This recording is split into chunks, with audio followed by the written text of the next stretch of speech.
computer. Awesome. Okay, well, do you want to introduce us, Gerry? I can definitely try. So here we are. So episode 1, technically episode 2, but kind of a redo of episode 1 because it's been a hot minute, and Or we two. didn't miss, yeah, or a lot. Or, 4. Oh dear. What else is new? Yeah, this is us going at it again at this, hopefully more for real. A lot has happened since the last time, but now that we're really, I think, more minded to get into it, we're really very, very committed, I think, at this point in time and ready to do this. So much so that we've kind of upheaved even the name. We've progressed already in our manner of not knowing what we're doing, still not knowing what we're doing technically, but that doesn't matter. So not just kaleidoscope anymore. This is Gerry and Joy, kaleidoscopic chaos. Yeah. And as the name suggests, I think it just explains us really well, in a nutshell. Yeah, many different angles and views and sides to us, but still cohesive somehow. It's cohesive, but it's cohesive, but it's also, I think, chaotic, and we're just trying to figure things out. So I think we found out that was what we were going to do. We both were like, we had an epiphany. Very much. I almost threw up and cried and everything. It was great. Yeah. It was fantastic. Point being, now that we have an official name that we're actually happy with, and this feels very real, I think we even look better. Like the last time we were very potatoey. And I'm still potatoey. Okay. And there's nothing wrong with being potatoey. Okay. Potatoes are delicious. Enough. But and they're beautiful in their own right. Yes, I am. Thank you very much. But I will say that I think we're both in better places. Just for me, mentally and emotionally. And me physically, literally. I'm in my own apartment. I'm in my own space. Gerry moved out. Apartment. For all you very interested people, she moved out finally and got her own space, which is like everything. Yeah. So we're gonna start this off with a little bit of a life update, because like last dive week, in. I won't take your thunder. You dive in. Yeah. Because last week we knew, I can't remember when exactly we did the last one, but I know that at the time, February. I think, so I was end of my job hunting. I was about to start my first job, I believe, as a official, real adult professional on the workforce. And I started that first job, did that for 3 months, and now I'm in a new job, same field and whatever. I'm still a speech language pathologist. It was just a slight reorientation of location wise. I tried this big city, realized I don't think it's my thing. I'm more rural now. I'm very happy with the new job, and within that was able to find myself an apartment, which is amazing considering the market right now. Life has been a little bit crazy, which is why we took so long to get back to this, because I was just not in a space to deal with that many new things at once, lest my brain explode, which it kind of did technically. I've recovered the pieces enough now, I think, to be able to do this. So yeah, that's a little bit on me and my life, and I'm in a better place now in every sense of the word. But you're still waiting on that office, right? So it's the only thing that's missing. It's my little solo office. It's the only thing. I'm in a shared office, and I'm going to sound super privileged saying this, but I really missed having like my little office. I need my little cubby corner. I need minimal distractions. Right? Yeah. I don't function well surrounded by people. I don't. I'm sorry. Gerry does not play well with others. Just everyone a heads up. She does bite. I can in small doses. In small doses. Bite, or you can get along with people. Both. Okay.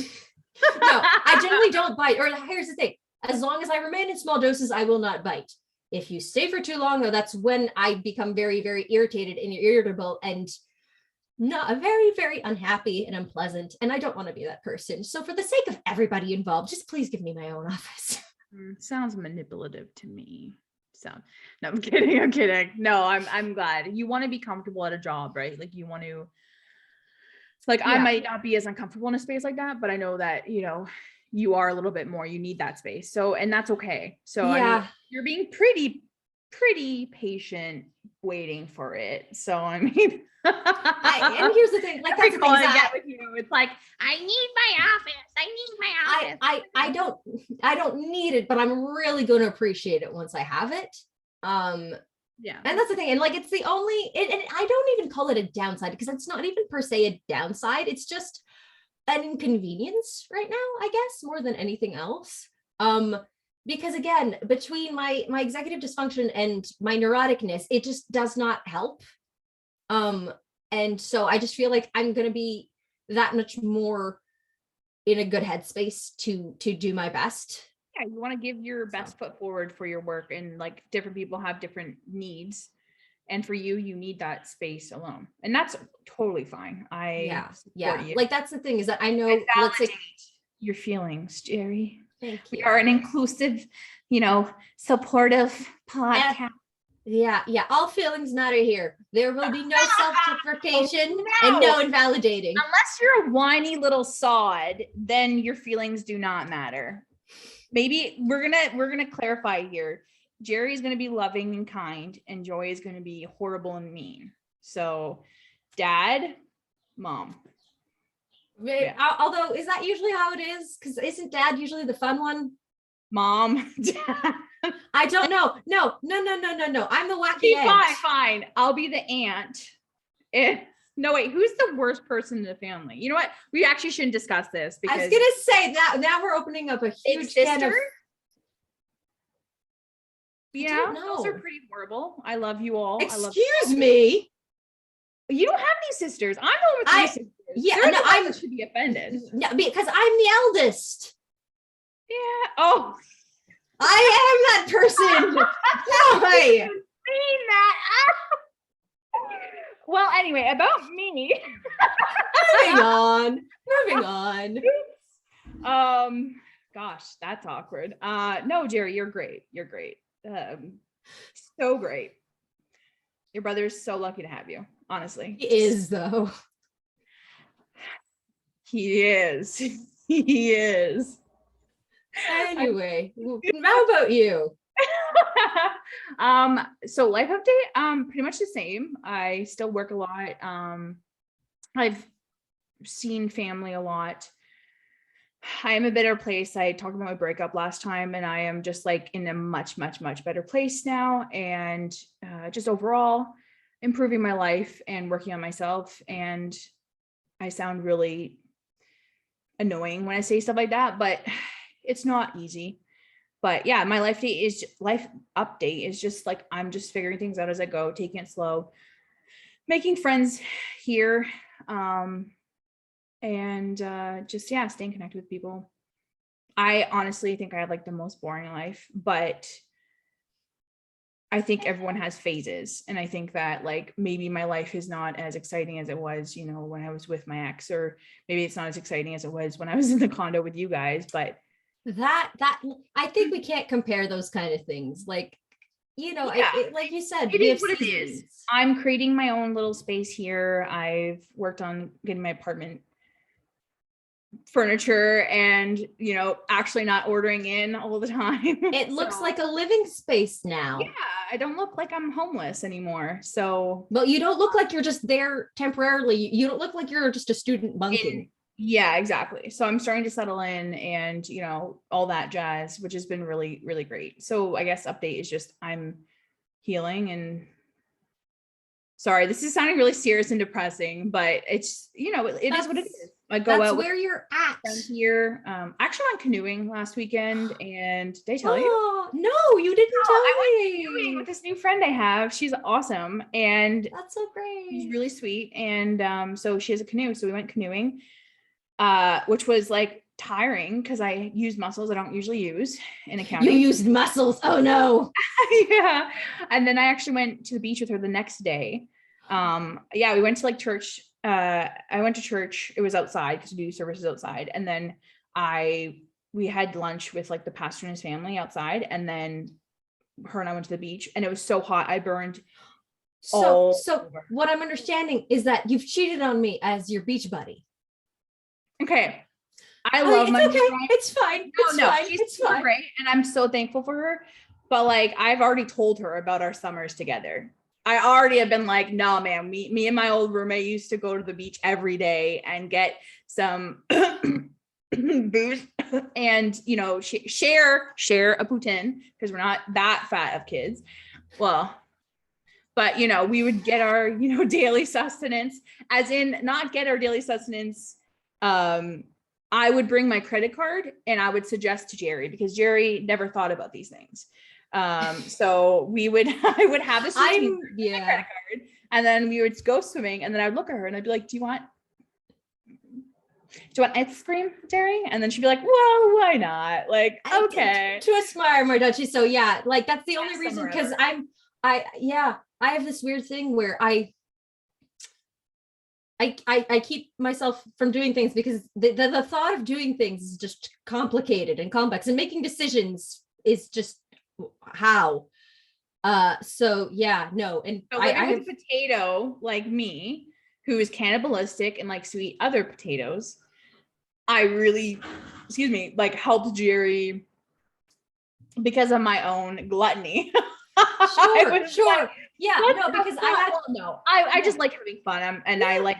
No, but I think it was really good for me too, because it helped me to just loosen up a little bit, because I can be very tightly wound in that respect. Blueberry mojito, we were loosened up. Oh my gosh, those blueberry mojitos, man! But Lady, I was poured half of it booze. It was delicious. They were so good. Between that and the mango spice.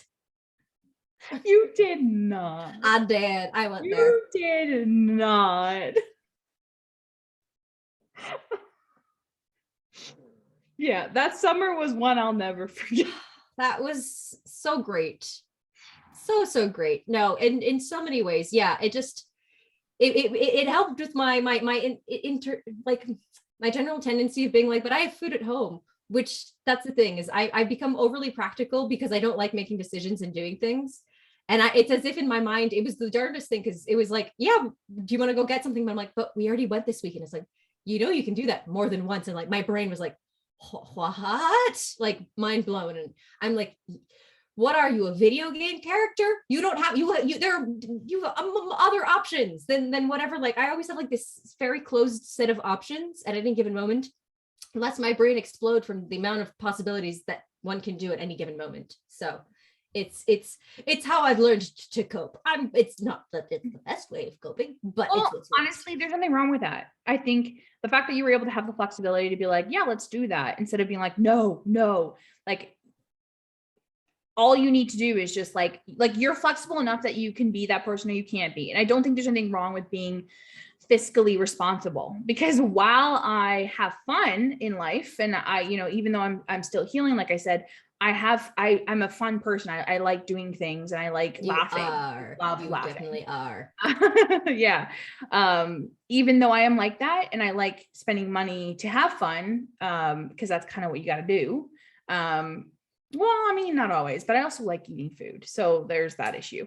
Like, honestly, there is nothing so nice as going to like a patio somewhere and having dinner and a beer. Like I love that. It is so relaxing. And some people are like, ew, why would you? Yeah. Like, okay, fine. It's not up to you. But for me, I love summer patio drinking. And I don't like, I'm not an alcoholic. I just having a beer to the patio, and there was this place. So where we went swimming, it's literally like, oh, it's so beautiful. Oh my gosh. It's like the lake, and then a steep thing of rocks, a road. And then right on the other side of the road is a restaurant. So you can literally be on the patio in the restaurant looking out over the lake. Like it's like less than 100 feet away.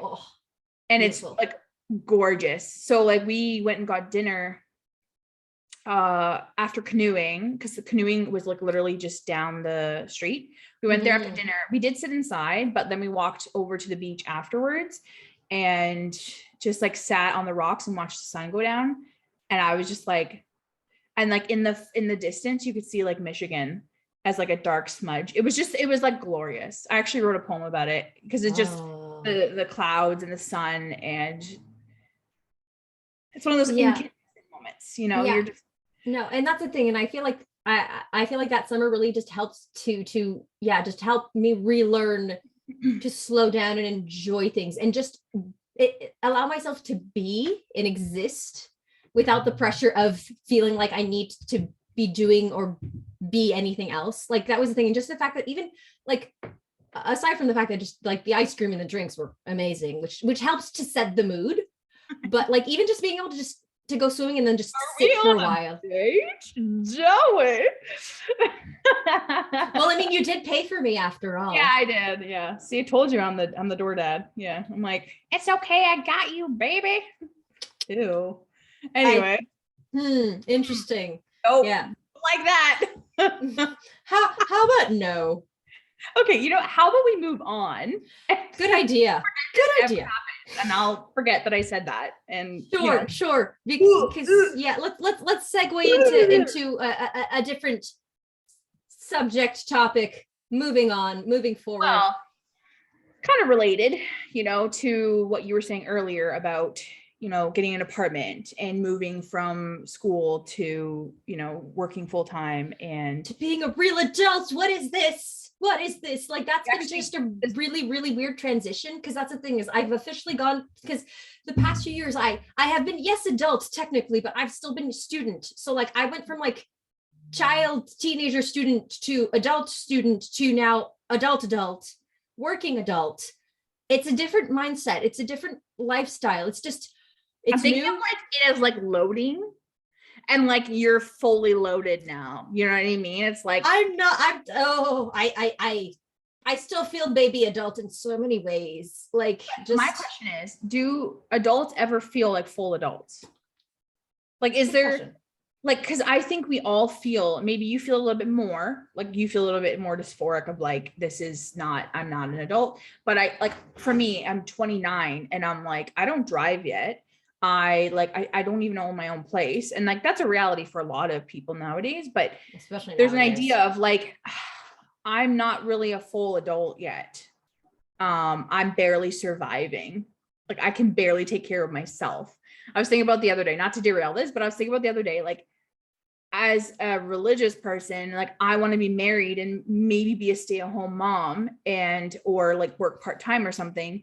I'm like, am I even prepared to have children and cook dinners for the rest of my life for my husband? Like, or you know what I mean? Or like, I'm not saying like I'm going to fall into the rigid housewife thing, but no, but I think there's this idea of like cleaning and taking care of yourself. And it's like, I'm not fully ready for that yet. Like, I feel like I'm not ready, and it's maybe I'm just lazy as well, but it's just, it feels like I'm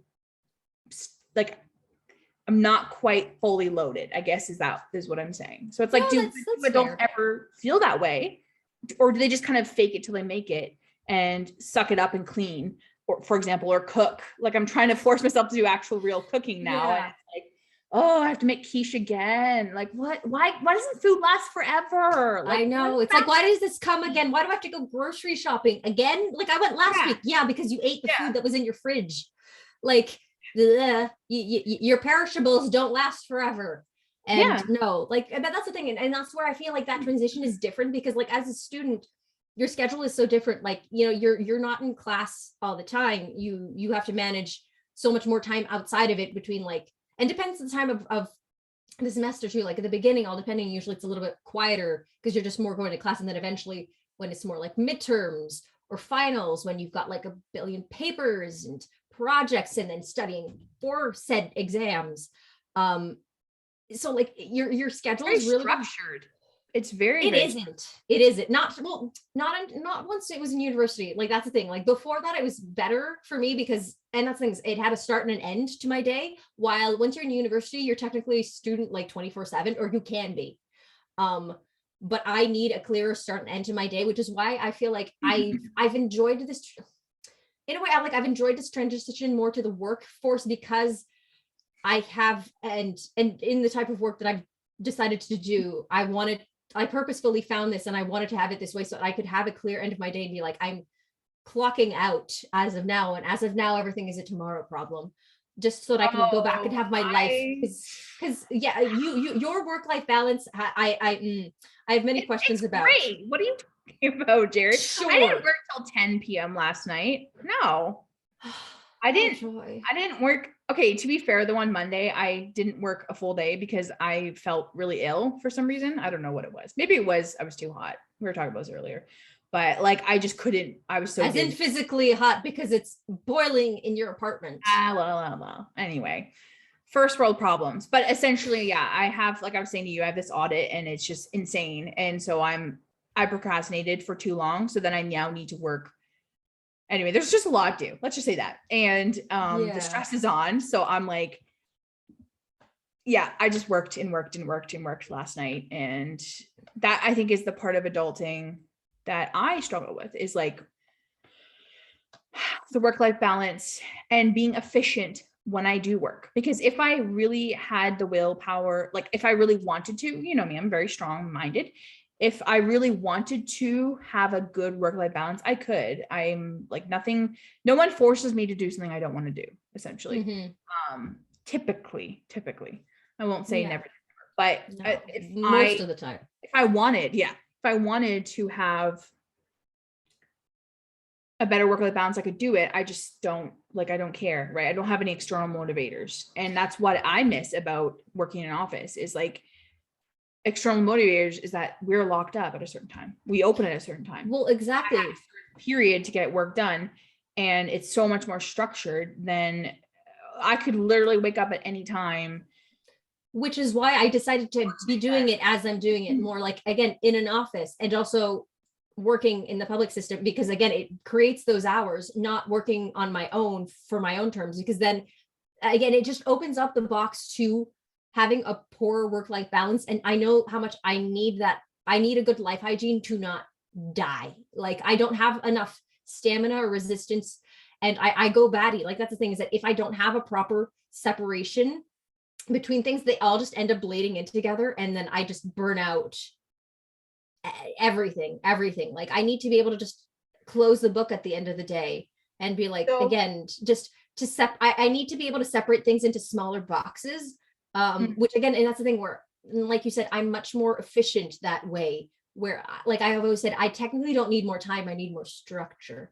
And like, not to say that within that time frame, like I think right now as well, and that's the thing right now with starting a new job as well, is that in building my caseload, it takes longer, and I don't have as much structure because I'm seeing less people, because it takes me more time to do things. But because of that, sometimes I just feel like I'm taking longer to do things that I could or should, because I have nothing better to be doing to an extent.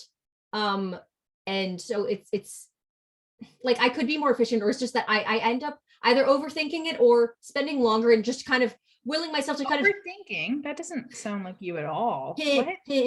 Like, but that, or just kind of either, or being overachieving on things. It's like, I end up just being weirdly like perfectionistic with things, where I'm like, that you didn't need to spend that, like, it's nice, it's fine, but like, it was fine half an hour ago, you know, kind of thing, where it's curbing those things where like I can remove those chunks of times and use them a little bit more efficiently. But I'm trying to like be kind to myself in that I'm still learning, I'm still figuring out, and I'm still working the kinks out. And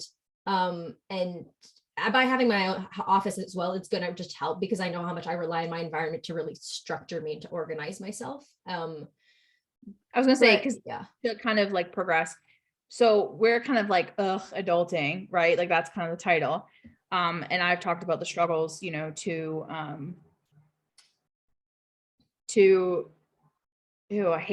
I just keep doing these horrible hand actions that look floppy, and I'm trying to stop, but I don't know.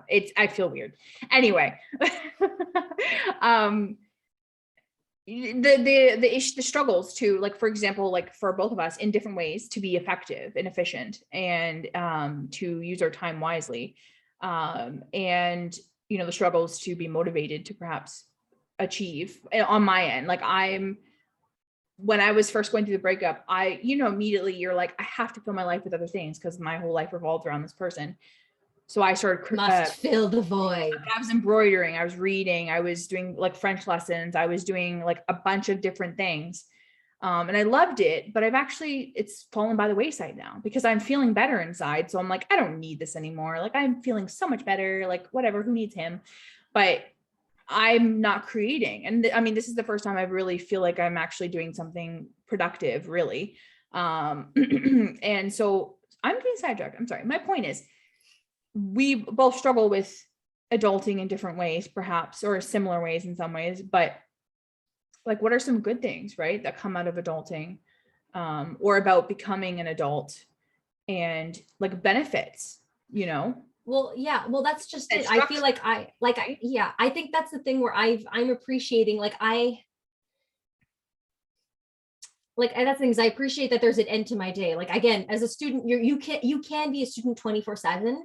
And I've appreciated the fact that I have my evenings and weekends back to me.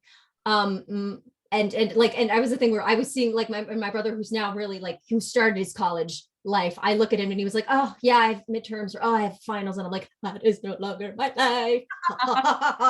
And like, there's like, it's just, I think you always feel like, oh, I have my evenings and my weekends. But I think right now I don't appreciate them as much as not that I could, but like, it's that I think right now with starting work, it's so tiring and draining that by the end of the day, I don't have a lot of energy left to enjoy it as much as I would want to. I'm learning to slowly but surely to like put things in at because like, and that's the thing, is that with work versus school, because like, especially university, like things like coffee hangouts and stuff. Let's not go there yet. That's for later. Okay. I'm just, things like that, later. Coffee hangouts for people. Sure. No, I need also, it's exercise. That's my main thing that I really need to. We do not say that word here, Gerry. Okay. It is a dirty word. I'm kidding. No, it's why I say exercise. No, I say exercise, not working out. My brain cannot handle the word working out at this point in time. Exercise, it can accommodate. And I think for me, it's progressing in the remembering that after a while, if I don't listen to my body, it is unhappy with me.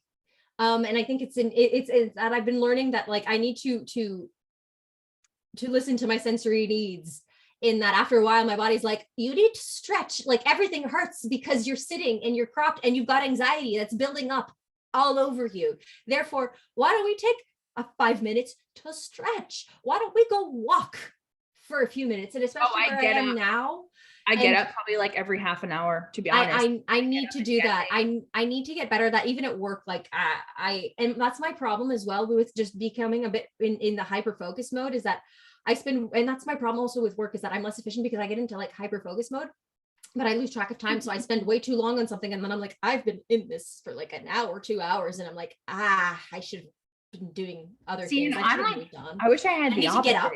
I need to get up after a while. I'm like, I get up and I'm like, after you've ridden in a car for too long, you're like, oh gosh. Yeah. See, and I have the opposite problem. I struggle to focus. And I used to be like you. I used to be like, when I worked in the office, I was literally like, I would work for like 3-4 hours straight, and I wouldn't think of going to the bathroom. I wouldn't think of food or anything. I would literally just be I loved what I did. It wasn't even like I was like stuck in it. It was like, I just loved doing more and more of that work.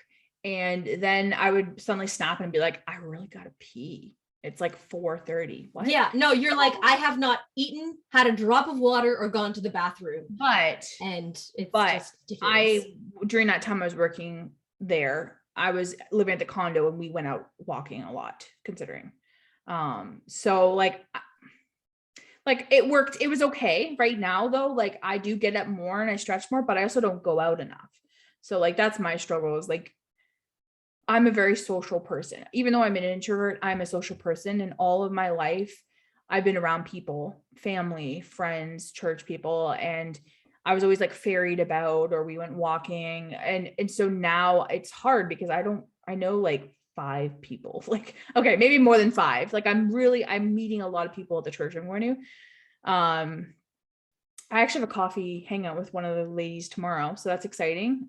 We've rescheduled it 3 times. So yeah, but it's hard because I don't drive, and Sarnia is like a small town.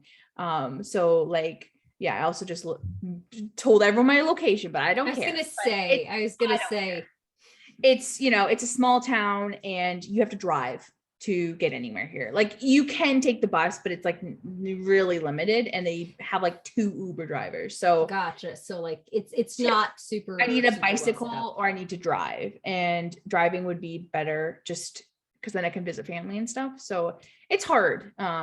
It's hard to like get out. I'm not gonna lie. Yeah, well, because it leaves you feeling a little bit stranded. Like I can just imagine. Like I remember like back at the condo when like there was a time where I didn't have my car because I had nowhere to park it.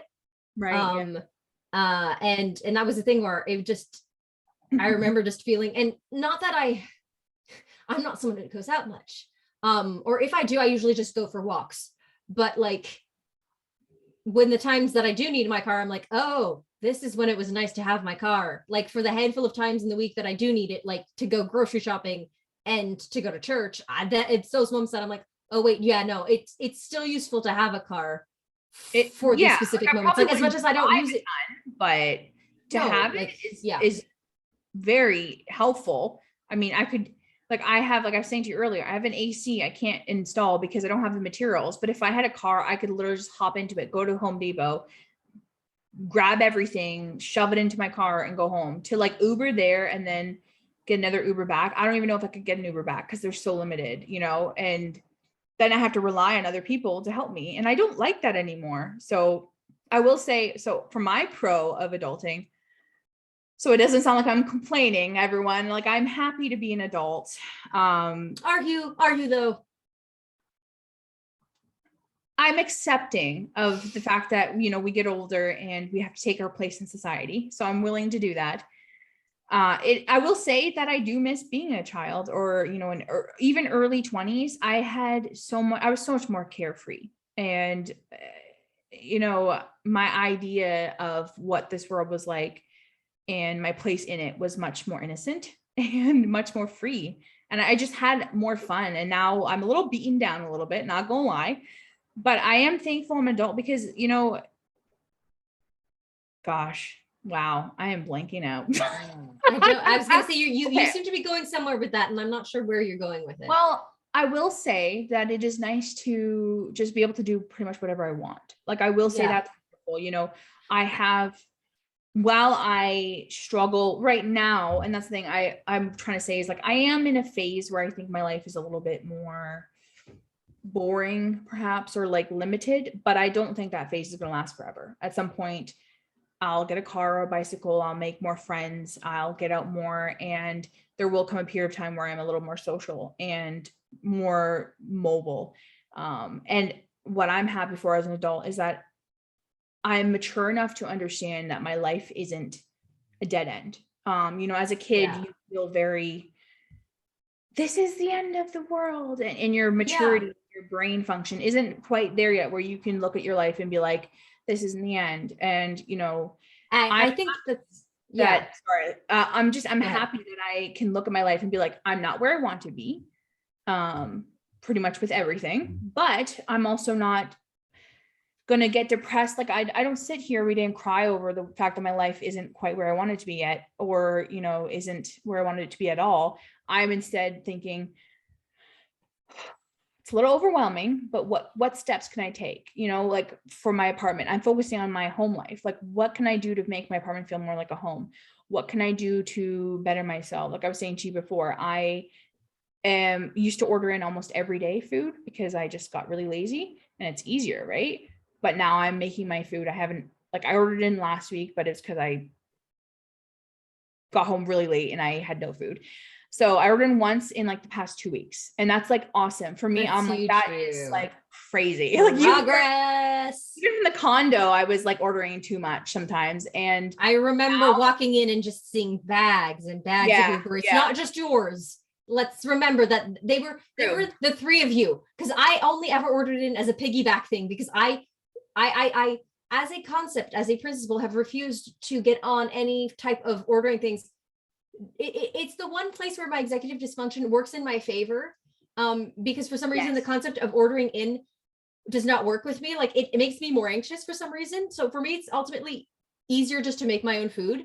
Embrace that. So like I've allowed that, where I'm like, for some reason, so much money. You've saved yourself so much money. But that's another thing. Like I feel like right now, because I feel like for so long, I felt like I had to be very, very reasonable with my expenses because I was a student and I wasn't working during that time either. So for me, I was like, I want to be very, very conscientious and careful because I wasn't a poor student. And I'm very, very grateful that like my parents helped me with paying for my, my studies and everything, but I still wanted to be careful and not willy-nilly with my spendings because of that. Cause I was like, I don't have that much money to blow on things in general. And now, and also I just think that like as a general mindset, I have a lot of trouble wanting things in general because I tend to regress in just this childlike mentality where I'm like, I will wait for an adult to tell me what I want and what I need. But now to be the adult where I get to decide, which is again, really weird to me. Cause I'm like, I'm in charge since when? Gerry, I'm that's the thing. Like for me, I'm still processing and like getting that point where I'm like, wait, this is mine. This is actually mine. This is my life. I can do what I want with it, which is inherently terrifying to someone like me. Like that's the thing where it's like I'm broaching the I don't want this. Like but it's too much. Like there's just the world is my oyster is like a terrifying concept. It's too big, it's too wide, it's too no. But I feel like I think I am progressing because here's the thing. I think what I'm happy about is that I think my fear was always that I was going to always want to stay with my parents and that I would never be able to get myself out of that mentality. Because that's the thing. But that was the thing where I was like, as long as I stayed at my parents, I stayed a kid. And I think it took for me to leave for university to come into my own a bit more and to get to the point where even recently, like I was transitionally at their place between like my last student apartment and then my apartment now while I started work and found a place. And in the like, and don't get me wrong, like again, and I've said this often to you and other people where I love my parents and I love my brother and we're very close, but I can no longer live with my parents. I don't know how to be an adult at my parents' place. And I'm getting to the point where I want to be an adult, which is like really big for me personally to be like, no, I want to be an adult. I want this. And again, because I have trouble wanting things and allowing myself to want things and to have things I want, because it's so much easier for me to be like, well, what do I need? Because that's more like, that's more cut and dry. And it's kind of things where I'm like, what can I not get away with? And that's the thing, wanting things you're like, I can do without. And to be like, no, I'm allowed to want things now. And I'm allowed to want things and to enjoy the things that I want. And to be like, I want now to have plants all over the place, which I'm so happy, so happy about. And I don't know if I told you that I have a church friend who she gave me a platter of succulent trimmings. And so I'm just so happy that I'll be able to talk about that a little bit later in our upcoming segment. But point being, like I'm embracing this life at this point of just let's move to that. Like let's talk about, so we have a segment. I'm just going to explain it briefly. We have a segment we want to do each time called Hobbies and Hyperfixations. That's mine. That'll be mine.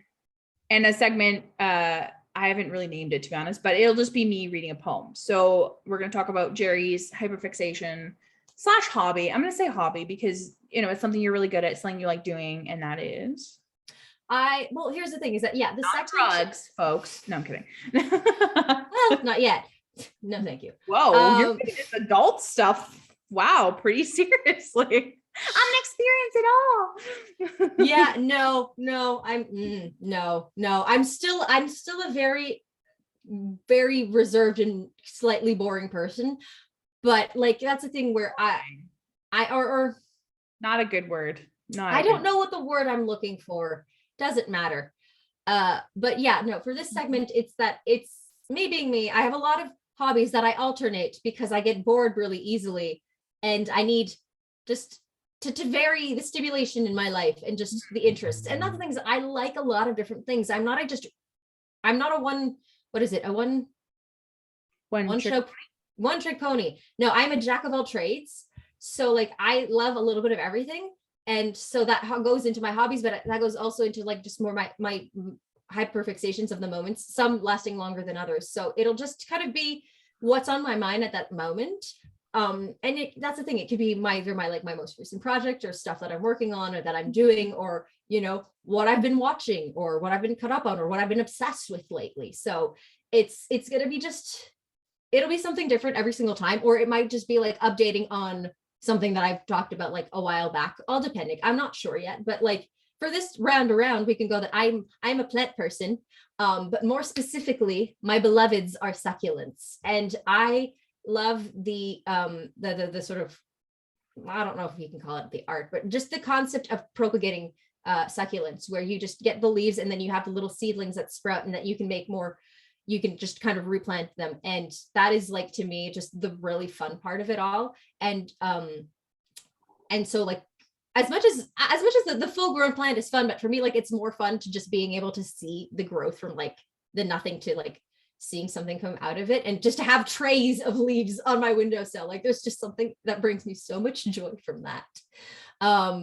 And yeah, just being able to like look at it, and then just whenever I go over and mist it daily, and just to be like, you're doing so good, I'm so proud. And so yeah, so now I have like a bunch of new, and like, that's the thing, the lady from my church, she gave me so many different types. Like, oh my gosh, like, she was so kind with like the amount of different things that she gave me, that like, and we'll see what picks what comes up. For context, is she huge into plants as well? Yes, like, yes. Bro, you should totally go over to her place and be like, I did. Well, I went to her place to go pick up the plants, because that was things that, like, she lives close to the church, and I was going there for the worship service or worship practice. And so I stopped by real quickly, and I think she works like in, or as a florist, or like in a flower shop or something, or something of the sort, I think. But she also has a lot of plants in her home. And that was the thing, is that she let me come in momentarily. I stopped to see her solarium. I was like, oh my gosh, goals. Like, I'm telling you, I saw this and I was like, I want this in my life. If I won the lottery, I would buy a house and I would get myself a solarium, because that's what I want. I want windows. I want plants. I want comfy chairs. I want to be able to just sit and bask in the glory that is this space. Just, it was sublime. I was like, this. And again, like, to want things, to be able to be like, oh, you know, like, and just be like, and want things, and to be able to see that I can actually achieve things. Because that's the thing, is that for me, like, wanting was always a very abstract and a dream kind of like, it was like always on a screen kind of thing. It's like, but it's not real. Watching it go past, like, oh, that'd be nice. Like, it's like it was like watching an advertisement, being like, oh, that's nice, but it's not in front of me. It's not real. It didn't feel real. But now to be like, I can want things and I can actually achieve them. Like, they can actually, and I'm going to say, not manifest them, because I hate that concept. I hate the idea of, oh, you will manifest. No, like, I'm not. Oh, no. But to be able to just to do things, because that's things I struggle with doing things, and to be able to take my ideas and make them reality is something that yes, you know, to take that step. It's always about like small little steps. And like, that's for me is like, I've like, you can want a solarium, right? And it's like, how do you get to that? You know, what are the little steps? Exactly. Which is start collecting plants. Also, when I come visit you or something, I guess after we go to Shuma together, when I'm at your place, I'll have to get you to give me, because I'm trying to glow. What? I'm trying to grow. So I have tomato plants growing, like little itty bitty. Yeah, they're so cute. I'm like, grow baby, like exactly what you are. I'm like, no, but like literally, like there's just something about it, like being a plant parent, like there's just fragile, little tiny, and every single time you look at them and you're like, oh, I'm so proud, you're doing so good, Mama's so proud. The cuttings of cat's plant that I brought, I nearly killed them like 3 times because I visited family for so long, and these are the hardiest suckers ever. This one beside me is like, oh, I have to show you actually, because it's in a so it's in a little TARDIS pot. It's cute. But it was like tiny before. Now it's got like 4 or 5 new leaves. The other one's huge. So I'm really happy. I did kill my fern, but or like palm tree plant. But apparently they're really hard to keep alive, and I disappeared for too long. So I'm telling myself, you killed your bonsai, didn't you? That was way back. Barbara the bonsai, the big booty Barbara is what I called her. Barbara. I need to get another one. So I need to get more. I want to get more plants in my life. I have some ceiling hooks too, so I could get like ivy or spider plants or something. I really want greenery, and I think that like the desire to have it in your house is wonderful. It's so good for your mental health too. Like, well, that's the thing. And again, I need a lot of little projects. I need to be able to move from different things. Like that's the thing is I like doing a lot of something, but for short bursts. So like just something that I can do for short bursts and then move on, because or else I get mentally and emotionally drained if I try to do the same thing for too long, like consecutively. So and again, and like that in a longer way. Like I think your ability to do that is shorter. I have a very shorter time frame. Like my bandwidth for that is, but I think my capacity to do the same thing is longer. As I wanted to say normal person, but I feel like that's unkind. No, well, here's the thing. Like, but I just no, I think it's just you're more in that respect. I feel like you're closer to maybe the more general population. I know that I'm saying I'm average. Yes. Only for that. Everything else, you are extra. Oh yeah. Okay, I don't want to bring this up, but it just reminds me of how my ex was like, your IQ is negative potato, and that just makes me howl because it's so extra and just silly, and it's true. Anyway, but yes, plants and propagation, and I'm definitely going to steal some succulents because I want to. If anything, like in either growing, or either like if you have pots that or like mugs or whatever, like anything that you feel like you're going to want stuff, I can set them up for you. I actually, you know what's crazy? That tomato plant is actually in that old Valentine's mug that Kat and I bought from Walmart. You know how we had the matching Valentine's mugs, the big ones? Those huge ones. Yeah. Well, mine broke, but when Kat moved, she gave me hers and I was like, oh my gosh.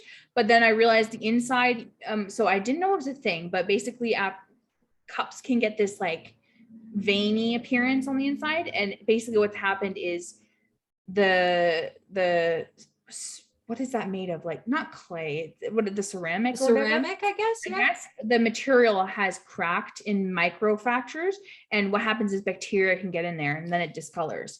Yeah. So I was like reading about this one day and I was like, absolutely freaking not. So then I was like, what can I use this mug for? Because it's like it's really fractured all around. Yeah, well, and the thing is that they get like weirdly porous when they become like that. Like not, yeah, it would, like I drink coffee in it and then it would like stain and just not go away. And I was like, that's when I Googled it. I was like, and then it's getting porous, funky. So I'm just going to use it as like a plant starter, and then I'll move the tomatoes. Yeah, no, absolutely. But that's the thing. And that's just, I'm looking forward to, but that's the thing is I'm looking forward to, and to hopefully having better luck with plants. Cause I feel like I sort of lost my touch in the last little while, a bit at the condo, but then at my last apartment, because I had like one tiny little window that was facing the side of the house next door. So like I barely got enough sunlight. So I was like, it wasn't really worth it to try to have plants much because I didn't have enough sunlight for them. You had a good bunch though. I mean, I tried. I did my best with what I had, but like they were, and that's the thing with the succulents is that I've always had succulents. They've ended up like just stretching out so bad because they're trying to go for the sun. And like, that's the thing is that they grow up, but they don't grow out. So they never like get really bigger. And I'm like, I'm trying desperately to get a succulent that's going to grow bigger because they're so tiny right now. Like that's the thing is I'm trying to find a way to eventually actually have a succulent that's bigger than my pinky. Well, let me know. We have to update us, I guess. Yes. I will try to show this to my listeners. I'm sure they're going to tune in and be like, oh, we want to hear an update on Gerry's succulents. My plant babies. Yeah. Okay. Well, I'm going to chivvy us along. Chivvy? I don't know. Chug along. Shove us along. So now is my time. I'm basically going to choose a poem each week. It's not going to be relevant to anything or just it's poems I like. So this week is by T.S. Eliot. He's a pretty cool dude. Yep. If no one's ever heard of him or his poems, I would recommend. They're very soulful. But this one is called Preludes. I might not read all of it. Oh, it's not too bad because I don't want to like drag anyone down, but it's beautiful. So I'll start reading. Oh my gosh, I'm so awkward right now. Anyway, prelude number one. The winter evening settles down with smell of steaks and passageways. 6 o'clock. The burnt out ends of smoky days. And now a gusty shower wraps the grimy scraps of withered leaves about your feet, and newspapers from vacant lots. The showers beat on broken blinds and chimney pots, and at the corner of the street, a lonely cab horse steams and stamps, and then the lighting of the lamps. Number 2, the morning comes to consciousness of faint stale smells of beer from the sawdust trampled street, with all its muddy feet that press to early coffee stands. With the other masquerades that time resumes, one thinks of all the hands that are raising dingy shades. Wow, these are mouthfuls. In 1,000 furnished rooms. I do not read poems a lot, as you can tell. I will get better, I promise.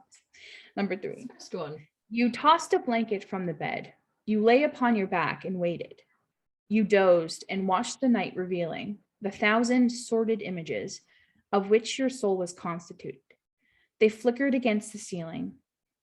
And when all the world came back and the light crept up between the shutters and you heard the sparrows in the gutters, you had such a vision of the street as the street hardly understands, sitting along the bed's edge where you curled the papers from your hair or clasped the yellow soles of feet in the palms of both soiled hands. Number 4, his soul stretched tight across the skies that fade behind a city block, or trampled by insistent feet at 4 and 5 and 6 o'clock, and short square fingers stuffing pipes, and evening newspapers and eyes assured of certain certainties, the conscience of a blackened street impatient to assume the world. I am moved by fancies that are curled around these images and cling, the notion of some infinitely gentle, infinitely suffering thing. Wipe your hand across your mouth and laugh. The worlds revolve like ancient women, gathering fuel in vacant lots. I love poems. That's so pretty. It's like a very realistic, kind of dark feeling look of the realities of the world. And I don't know, like, you know how people go into poems and the deepness of it and like what it actually means, what the author means. But I'm more the person who just likes to read the aesthetic and enjoy it. And sometimes I do think about poems deeper, but I just love the beauty of the way that he put those words together. And like that last one, the worlds revolve like ancient women gathering fuel in vacant lots. Like it's not a pretty image, but it is. No, but like there's just something hauntingly beautiful about it. Yeah. So that's Preludes by T.S. Eliot. Lovely. Yeah. So hopefully next time I'm less awkward about that. I don't really read poems aloud. I'm very like, well, I think we talked about this. I feel like it's just such a private thing. I love poems and I love reading them, but reading out loud is also not something that's generally innate to most people, and it's something that's just generally awkward. Like, let's be honest, it was the thing where in class you always want to be like, don't pick me, don't pick me, don't pick me, when the teacher was like, let's read a passage, let's read. Like, reading out loud is something that's very, very I always awkward. Wanted to be honest, I'm that weirdo. I love words. I love writing, right? And I love the sound of my own voice. That you do. Not like in a way, but I just, oh no. Well, yeah, maybe a little bit. I can't actually say it without sounding like a total, smug snob, but I like my voice. I like the feeling, and perhaps I like the feeling of the words rolling over my tongue and coming out. And that's actually why I like poems, because when you have that cadence and the rhythm. It's the rhythm of it. I love speaking it. It's just like, I'm not gonna deny it's a little bit of a pride moment too. I like hearing my voice saying those words. I like when my voice says words that sound good. Yeah, but it's very pleasing to the ears. Like that's the whole thing with poems when they're well written. Like there's just something about either like the words and the meaning, but just the way that they roll off the tongue, and like either the pacing or the rhythm or like the sort of melodic intonation that comes out of it. Like there's just something so pleasing out of it that like it's in a similar way as that we resonate with music. Like I was going to say, so it's the same with music, and I mean, modern music is not as much for me. I still enjoy it, but I find older music like classical and, you know, that kind of stuff, you feel touched. And there is still some modern music that does that for me, for sure. But you just feel like this, like reading that poem by T.S. Eliot, I feel like I am one but a billion. I feel like I am this like entity that is just seeing like that the worlds revolve, like he said. And I love what poems do. Like it's not even just that poem, but it's other poems. And some poems are silly. And so you're like, like whatever. And some poems are horrendously sad. But there's an idea of like, you're reading someone else's work, you're reading someone else's experience and someone else's opinions. And it's very, to me, it's just emotional. And honestly, a lot of songs that are really good give you the same feeling. It's like a pulling back of the veil almost. And it's when you really feel that you can tell that you're kind of reading a part of someone's soul, really, like of their person, that they really put a part of themselves into what they wrote. And I feel like that's the thing, is that it's in those moments that you could feel so weirdly deeply connected to the essence of the universe, kind of thing, where it's like, I am one person, but I'm everyone. Like, yeah, exactly. You're like oddly aware of your presence in the world, and the way that you are both alone and yet not. Like, yeah, it's so strange. It's like your hive mind, but not in a creepy way. Yeah. You're like, yeah, this is like, you see into his soul, T.S. Eliot, and then he sees into yours. And you don't understand, but you understand. And I'm not like the typical artist type that's like, you know how they're always like depressed and anxious and, you know, angst. Yeah, the angst. That's exactly it. I don't have that angst. No, you're not an angsty person. Been healed. Yeah. And I would say I'm more positive than anything. Thanks, Mom and Dad. Like, you name me Joy. But like, you are very aptly named. And that's actually even a segue, I think, into like a kind of final little bit, I think. Yes. Yes. So we have our little gratefulness corner. Yeah. Well, I will say that I'm grateful for poems and art, like, you know, to go back, like I'm thankful for poems and artists and the ability to have the records of these beautiful musings. And hopefully I can share more wonderful things like next week, I think, or next time, not next week, but next time, you know, I'm going to do a C.S. Lewis one. And so I'm thankful for that. And I'm thankful for just the support of family and friends and having people in my life that really care in different ways and have helped ground me these last few months. You know, there's been a lot of changes and sadness, but I'm grateful for you all and Gerry specifically, I will say, since you're here, I have to kind of say it, but Gerry's been a huge support. Like, honestly, I think I said that last episode as well. And I'll probably say it every episode, but like, I'm doing better than before, but there are still times where I'm like losing it or like need some assurance or to discuss things. And Gerry's always there. And honestly, it's nice to just have someone to Zoom and chat like we do to catch up. So I'm very thankful for that. Having that friendship that's like continued on, even though we don't live even remotely close to each other. No. Our endless Zoom calls. Yeah. And when I'm like, I need to shower. 5 hours. But I don't. And I'm like, I need to go shower and go to bed because I wake up early for work. And then I'm like, oh, bye. And then 2 hours later, we're like, well, nope. Yeah. So that's what I'm thankful for. Yeah. No. Oh gosh. I find it hard to narrow it down, because that's the thing, is I'm also very, very optimistic and inherently, I think, grateful person. So I'm like, it's like, do you want me to start listing things or to be specific, which is really, why don't you choose like a couple things that stand out for now? Like, because you can do more next time. Like, it's not, that's true. That's true. I think right now, away. No, exactly, for sure. Like, and that's the thing, is it's counting my blessings is something that I enjoy doing, and that I do frequently, at least in some form or fashion. I think what I'm very grateful right now, I think, is kind of relating to what you say. I think I'm just grateful for the changing of seasons, of life seasons, of being in a different place, in a better place now. I feel like I was just in limbo for a really, really, really long time, this past few years, for multiple different reasons, just both figuring what I wanted to do with my life, and the fact that I was in different places between just going to college and doing like between my undergrad and then my master's, and just being in different places and wondering where I was going to end up wanting to work and figuring out the job, and then just kind of between the apartment and like just so many different facets of that, and then just learning of myself, who I want to be as just a person beyond that. Who am I? Just the full blown existential crisis that was just always looming over me.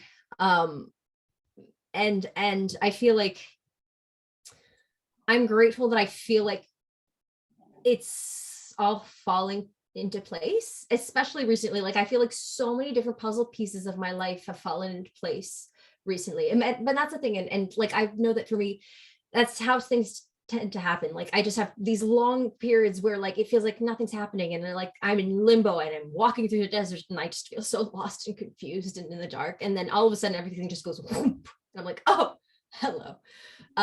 So I'm just very grateful to be in that season and to be in that period of my life where it's like I want to embrace that part of really enjoying the gifts of what my life is right now, and really just I'm grateful to be in that place physically, financially, emotionally, psychologically, spiritually. Like there's just a lot of different things that have been falling into place. That's to be determined. Joy, I told you I was going to hint at it. You've jinxed it. I swear you're going to jinx it now. Now I'm doomed. Well, what a pity. It was nice while it lasted. What a pity. Yeah, no. What am I here for though, really? Right? Yeah, like, no, that's you a hard time. That's been a very long, barren part of my life for multiple different reasons. Barren? What? Did you say? What? I have no romantic life. Like I have no, like I have none to speak of. Literally. Like that's the thing where people's like, oh, my love life is dead. And like mine is not even ever taken off. Like they're like, oh, it crashed and burned. Like, mine is barren. Grounded. You understand? Barren. Mine, I don't even have, it's like I don't even have an airplane in it at the airport. Like it couldn't, there was nothing to take off at this point. Like my airplane crashed and burned. So yeah. Is it not better to have it's better to not have an airplane than to have one that crashed and burned and killed everyone in the surrounding area? Or I technically have an airplane. I just don't know if it flies. Well, that's still better. I'm just going to be honest with you. If you don't have trauma now, you're like, we'll figure this out. I'm traumatized in my own right because I'm like, I don't know if I'm a grounded plane. You're traumatizing yourself, Gerry, at this point. I'm a penguin. I'm wondering if I'm a penguin. Am I a flightless bird? No, folks, I'm just giving you a heads up. Gerry is not a flightless bird. Gerry is actually an auk or an eagle who thinks they're a penguin. And so they look silly because they're like, I don't think I can fly, but there's these giant freaking wings and they're just not, you're just not. Yeah, I think I'm just awkwardly the wings. Extend them. Anyway. Yeah, I'm a bit of a late bloomer too. So like, I think it's kind of just the sort of like the ugly duckling thing where it's like, I'm like, I don't know why this isn't working. Where it's like, well, yeah, because you're a goose. You're not a duck. You're a goose. Which makes sense, ultimately, because I'm a Portugoose. I'm a half Portugoose. I'm only half Portugoose, but still. But yeah, no. But anyway, we'll see about that. I'm totally teasing you. Where I told Gerry I was going to tease her vaguely about it, but that's the thing is you're growing and moving forward in all ways. That's the next part. But here, like back to being grateful. I'm grateful that I'm actually in a place where I feel like I can actually conceive that being part of my life, because I think for the longest time it just never felt like that's something that could be part of my life. To term you, like I'm quoting you from like a year or two ago. Sure. It's just kind of back burner. you know, like that's literally what it was. No, but that's the thing. Literally It's like I did not have the many cognitive times. I literally had no room for it in everything that I was just trying to deal with. It was like it just didn't fit. It's not that I didn't want it. Barren and back burner is what we should call this segment, really. That's the love life section, barren and back burner. Oh my title of our memoir. Yeah. Oh, I'm also going to input, this is going to be like cringe and cheesy, but I have to include it because it's, while I was saying what I was grateful for, I was like, I have to say this. And again, it's going to sound cringe, but I'm actually grateful for God. Like, this year has been rough so far. And like, I know that he's given me so many friends and family. Some of them not what I expected, but, thinking of Florida, dude, like, just like, there have been so many encouraging moments and amazing people from all different areas of my life. And I know that that's because of God, and like his grace and mercy and love that I felt through these last few months is like unparalleled. And like, not to be too cringy, but like, I know that he meant for us to meet and live together in condo, and that was amazing. But I know that he also meant for us to meet so that we could have lasting friendship, do this podcast together, you know, go to Shmuba together, and, you know, you to be there with me during this really hard time of my life. And, you know, oh yeah, absolutely. I've been a part of your life in good ways as well. I know, I'm not saying it's like, oh gosh, absolutely. Like, you've been a huge help in so many ways as well. Like, that's the things, I think I'm just grateful for all the gifts of God of these past few years. And I think I'm grateful for all the ways that it's been so surprising. Like, that's the thing, is that they've always been in such unexpected ways. Like, it's always been in all the ways where I thought I was taking a step back. But ultimately, it's like they say, it's like you always think it's like, oh, I was taking a step back. No, you're just, the arrow's being pulled back to be launched forward. Like, literally, so much of it has been that, where like being reoriented to be like, why is this going in this direction? And to realize that had I not had that not really great internship, I wouldn't have ended up doing my placement in Pembroke, where I wouldn't have been able to just like, which ended up being just such a great experience in its own right. And then I got my tattoo from your brother-in-law, where like, I was like, I just, so many different things. Eterna Studios in Pembroke, if anybody wants a tattoo. He's amazing. Oh my gosh, that was like, like, and that's the thing, like, just so many weird random things like that, where you're like, huh, okay, sure. Like, it's things like, you couldn't even write this stuff. Like, I'm like, I think I'm just grateful to be continuously baffled and surprised. I see you in that time. Yes! Like yes. Like, to clarify, Gerry usually lives in a different province, and we're still close technically, but my parents live in that area. So I visited them. I got to see Gerry. It just so like, it's that kind of thing where it's like, it just so happened that my final placement, the only place that I could do it, because for what I wanted it to do was I had to go farther away. And it just so happened that it was in the same area that your parents were. And then it just so happened that the one place that I could find to stay happened to be by the waterside, which was gorgeous. And it was a 5-minute drive to where I was doing my placement. And just like, you know, when you're like, okay, this is oddly convenient, but I'm not gonna complain. I'm just gonna soak it all in. And I think that that's what it is. Like, right now, I'm in that place again where I'm like, a lot is happening. A lot of good stuff is happening. I'm gonna take it.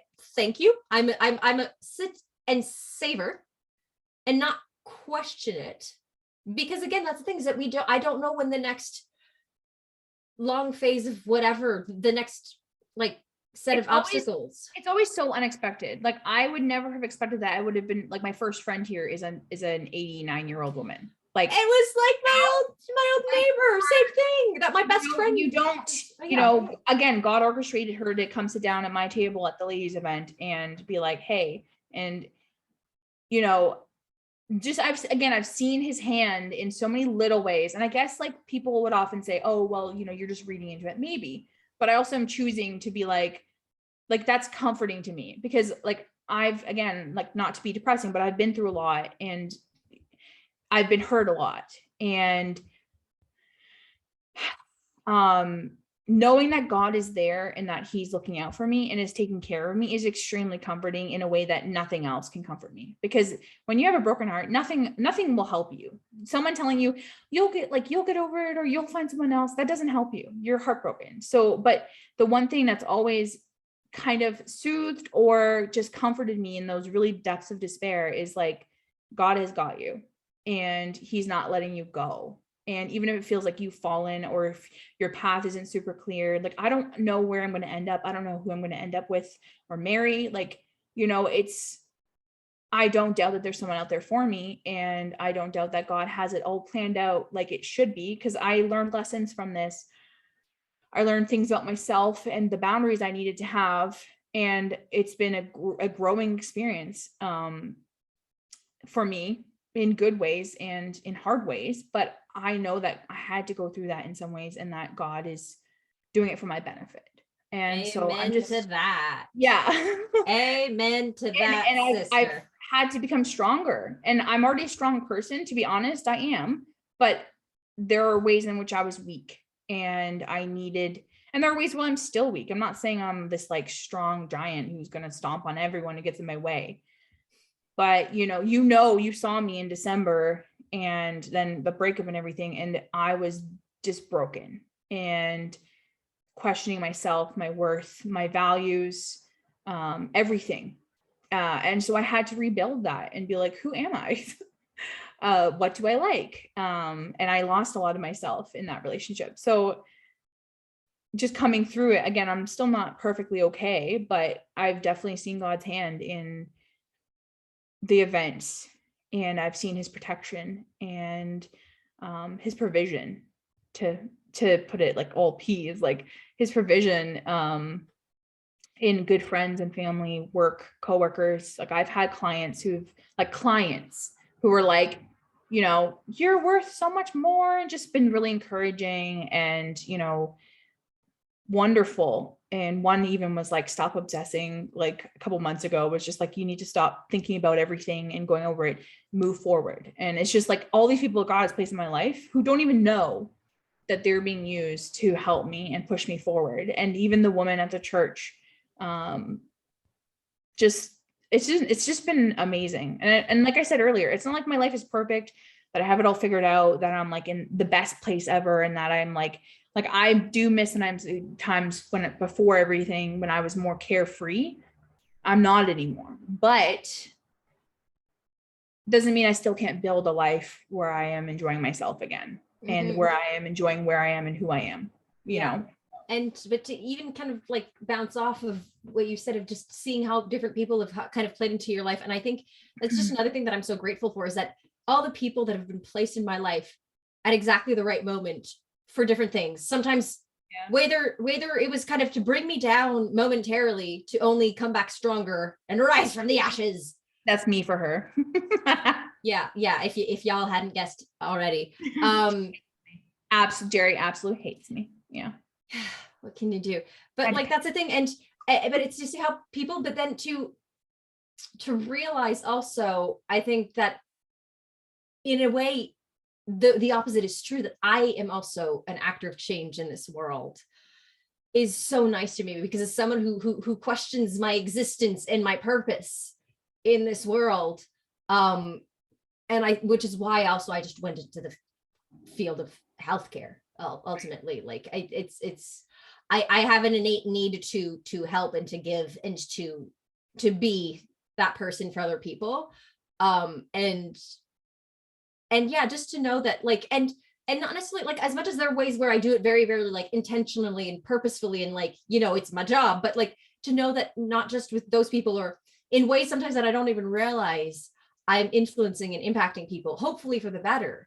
And it's terrifying and wonderful at the same time, and allowing yourself the space to grow as well, because like, as there are things that I did wrong or reacted wrong or handled wrong. They're just things that I did that perhaps I shouldn't have, or things that, I didn't do that I should have.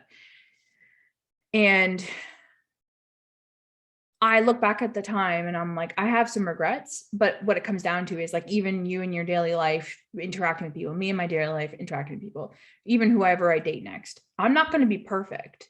And my influence on people isn't always going to be this shining star. And I honestly struggle with that because I want everyone to like me. I want everyone to accept and isn't it love hard? And speak of me with glowing, like Joy was the best person I've ever met in my entire life. I'm the same. Like I know I am live liked by most people. Yeah. But I'm having to accept after the breakup, my ex does not see me as a good person. And you know what? That's okay because I'm not always a good person.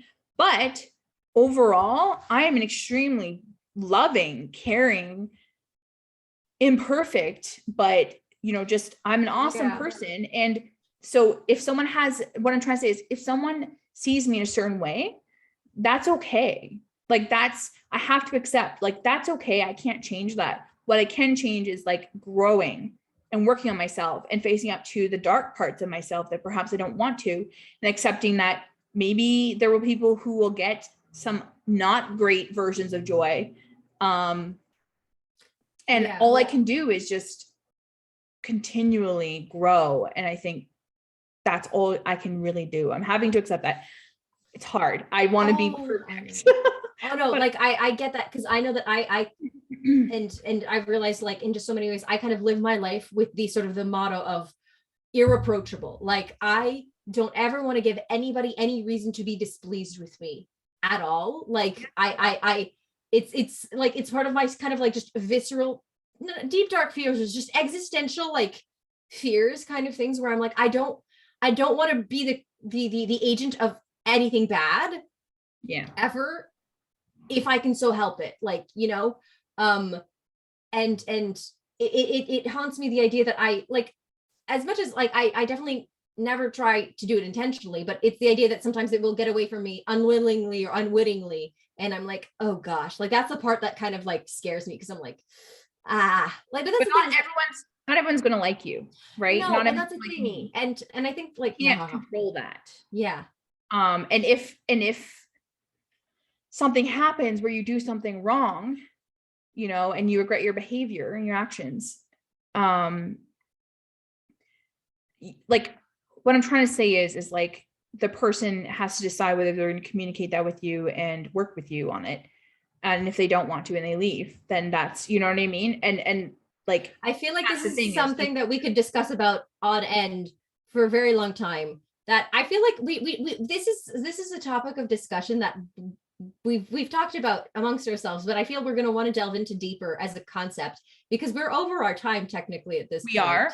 You know what? We will save this topic for next time. This can be we'll call it our third episode because technically it will be. Yeah. And once we figure out how to properly upload this stuff, because technically we've uploaded one to YouTube, but we haven't uploaded anything in terms of like proper just podcast. So we're going to need to figure that out too, of how to, anyway, we're still figuring out the format. Let's just be real. Video is better because you can see our beautiful faces and our beautiful facial expressions. And because voices are fine, I guess, but if you're into that, podcasts are great, but we are going to figure out the more technological side of things, figure out how to share it properly and stuff, and bear with us because this is, we're noobs at this, and this is a work in progress. Just like us, this is going to be a work in progress. Yeah. And if we waited till we were perfect at this, we would not be doing it ever. Nope. And that's life as well, to close. Like life is never going to be perfect. You're never going to be perfect. Till we get to heaven, folks. Exactly. And this is and we can just, not to sound horribly like cringe or anything, but all we can do is our best. And and here we are to embrace the chaos. Anyway, thanks for tuning in, and we'll see you next time. See ya. Maybe if you can stand us anymore. Okay, bye.